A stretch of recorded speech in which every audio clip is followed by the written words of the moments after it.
Hello again, graphic novel lovers. Diana here, talking to you about this week's category, Beyond Category. We're going to talk about the nature of category, how structure and formula work for and against story, and next week we'll look at some atypical structures. Now, to begin with, let's do our definitions. Category is a class or division of people or things regarded as having a particular shared characteristics. Or in philosophy, one of a possibly exhaustive set of classes among which all things might be distributed. We'll take the fine print as given and move on to the idea that the downside of categorization is it can defeat its own purpose by limiting understanding. This site is classified as a hunting club, but the subset of it is that there's no hunting. So, genre, in turn, is a category of artistic composition, as in music or literature, characterized by similarities in form, style, or subject matter. Literally means of a kind and relates to gender, one of the two basic ways that we tend to categorize human beings, as male gender or female gender. In practical terms, genre has become shorthand for specific aspects of narrative like setting, technology, character motivation, style, as in noir, and so on. We've talked a lot about that this semester, so let's take it as given and move on. Genre is also characteristic of, relates rather to the term generic. And generic is characteristic of or relating to a class or group of things, not specific. Generic refers to a specific genus, and the derivatives are generically. The origin comes from the root word meaning genus, meaning stock or race. So humanity is a genre if you look at the root word origin and its connotation. Due to connotations from marketing, however, generic has become a very insulting term, implying something lacking singular properties, something that's acceptable but has no real distinguishing characteristics. It's mediocre. In this shot from the film Repo Man, Emilio Estevez's character is surrounded by generic food. In a different scene in the film, he's eating out of a can that just says food on it. He turns to his mother and says, "Gee, Mom, you make the best food." So if category is a class and genre is a kind, genre is a variation of category or a subset of category. Genre is a kind within a class. So what good does that do us? In our discussions, we've seen that works seldom fit neatly into categories.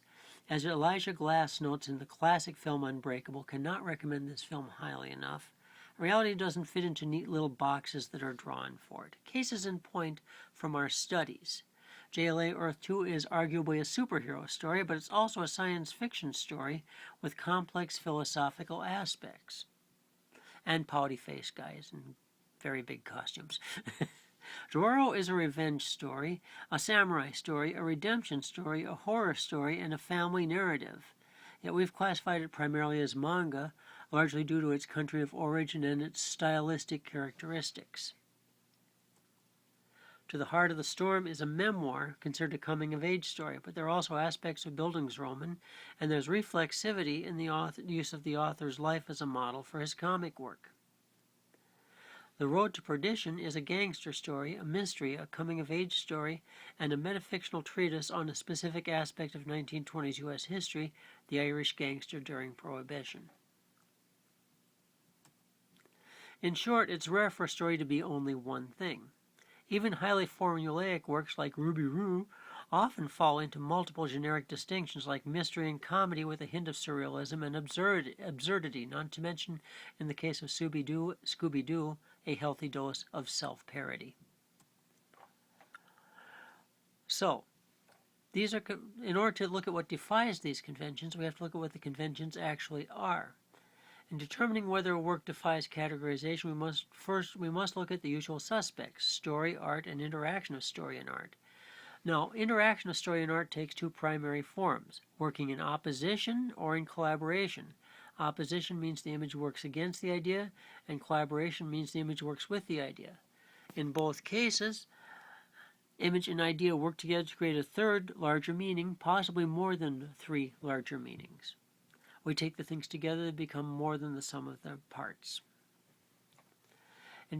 So, Story. Narrative challenges are a bit easier to recognize since we tend to gravitate towards story first. Through exposure to unusual comic or film structures, we have become accustomed to decoding story, to making complex narratives adhere to our expectations. When they fail to do so, we often dismiss them as bad stories. In other words, if we don't understand it, we assume the fault is with the story and not with ourselves. This is not always the case. Sometimes it is just plain sloppy storytelling. Other times it's an innovation that has bypassed the reader, the viewer, the audience. In looking at the art, we often think of art as subordinate to the story, as a supporting actor, if you will. But as we can discover in our varied reactions to Dororo, simple versus complex art can be seen as both an enhancement and a detriment to storytelling. The negative reactions some of you expressed to the art in JLA Earth 2 also amplify this point. Also, reconsider silent graphic novels, which rely on image conventions to tell the story in total. There are also wordless abstract stories, which challenge or defy notions of narrative interpretation. Fantagraphics put out a collection of these a few years ago, and the MCAD library has a copy if you're intrigued. It's fascinating to look at. It's more an intellectual exercise than anything, but ultimately worthwhile. Another way to see this, and this is simplistic and doesn't always work, is that good art is like good editing. At its best, it's invisible. Art that supports storytelling or works as storytelling does not call attention to itself. As Coco Chanel said, dress well, notice the woman. Dress poorly, notice the dress.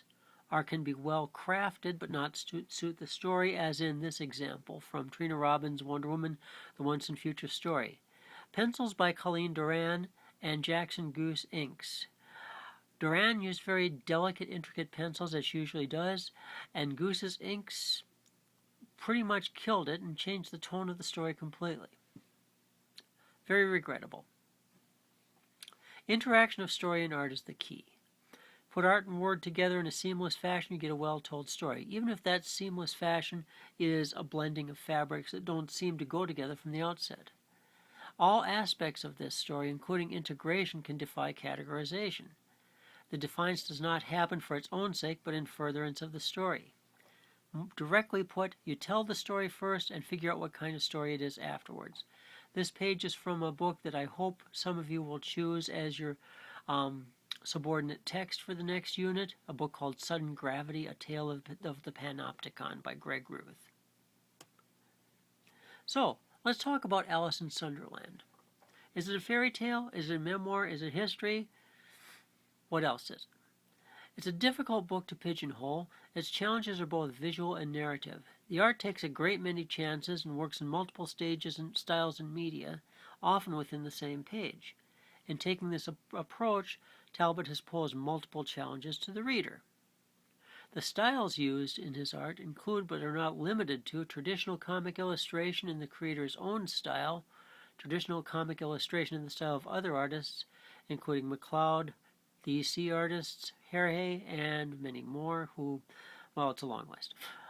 Photographic and illustrative collages, including pages from children's books, styles from book illustration and art history, repeated use of theatrical motifs, styles from British comics history, and reflexive art reminiscent of Escher, and collages including incorporating historical documents.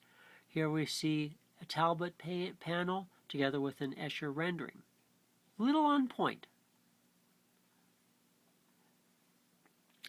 So we must discuss the story also. What's unusual about this story, Talbot segues from topic to topic in his journey through history, through another story, Alice in Wonderland, and through his own life and career. He integrates comic history, art history, literature, and social commentary. Alice in Sunderland tells numerous stories in the overarching framework of the history of a book. Again, Alice in Sunderland integrated with the history of a place, Sunderland. And it's all given a deliberate context by the quote on page 1, "Reality is not enough, we need nonsense too. Drifting into a world of fantasy is not an escape from reality, but a significant education about the nature of life. And reality is not an escape from nonsense, our education goes on everywhere." So, your questions for this week, should you decide to accept them, and you should: who's the hero? Is there one? Is there more than one? Is there a clear storyline? Are there multiple storylines? Do all the stories resolve? Is it necessary for them to resolve? What are the implied larger stories and meanings? How much of what's in the book do we take to be true, and does it matter how much of it is true? Are Alice in Sunderland or even Alice in Wonderland history, fable, both, or neither? And while we're at it, what's a fable? I'm not going to define that for you. I'm going to leave it to you to approach that as you see fit. How does it relate to other works we've discussed? Include specifics in your responses, including page numbers whenever possible. This is a very detailed book, and the more detail you put into your response, the more you'll get out of it. There's your mission for this week. Due to the complexity of the book, I'm giving you an extra day. First posts are due by midnight Thursday. All posts submitted by midnight Sunday will be considered for grading. Now go explore the story as we watch Batman read about Batman.